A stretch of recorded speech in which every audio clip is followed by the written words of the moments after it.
धपाधप पाय आपटत, आपण पाय आपटत जातो ना घरी, धपाधप पाय आपटत एक लेकरू घरी आलं, वस्तूंची फेकाफेकी करत घरामध्ये गेलं. तिन्ही सांजेची वेळ, रात्र झाली नव्हती. आई अशीच देवासमोर दिवा लावित होती. जगासमोर जे चालत नव्हतं ते घरामध्ये मात्र चाललं. बाहेर जे बोलता येत नव्हतं ते लेकरू आईसमोर बोललं. म्हणाला, खोटारडी आहेस तू आई, खोट्या मार्गावर चाललीस, आजपर्यंत माझ्याशी तू खोटंच बोललीस.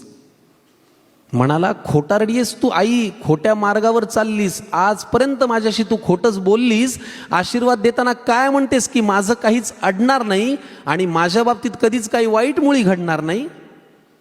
आईपासून काय लपतंय तिच्या लक्षात आलं. तिने बाळाला घोटभर पाणी प्यायला दिलं. हुंदक्यांमधून वाट काढत पाणी पोटात गेलं. आई म्हणाली, आता सांग तुला काय झालं.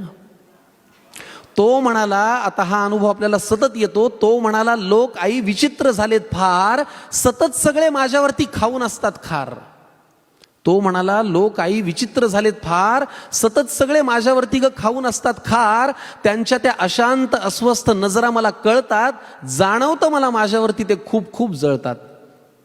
बरं, माझ्याविषयी माझ्याच माघारी बोलतात लोकांजवळ, मी पुढे जातोय ना माझा माझा, का पोटात यांच्या कळ. बरं, वाईट याचं वाटतं की या वाईट लोकांचा एक संघ झालाय आणि मी वाईट वागत नसून त्यांनी मलाच बाजूला केलाय. आई म्हणाली, बाळा तुला माझा प्रश्नच नाही कळला, मी तुला काय झालं म्हणाले, तू त्यांचा त्रास सांगितला.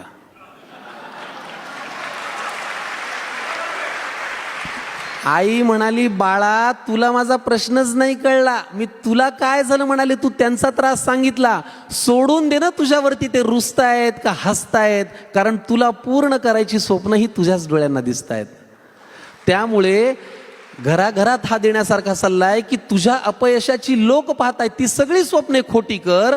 तुझ्या अपयशाची जी लोक पाहतायत ती सगळी स्वप्ने खोटी कर. दुसऱ्यांची रेघ पुसण्यापेक्षा तू स्वतःची मोठी कर.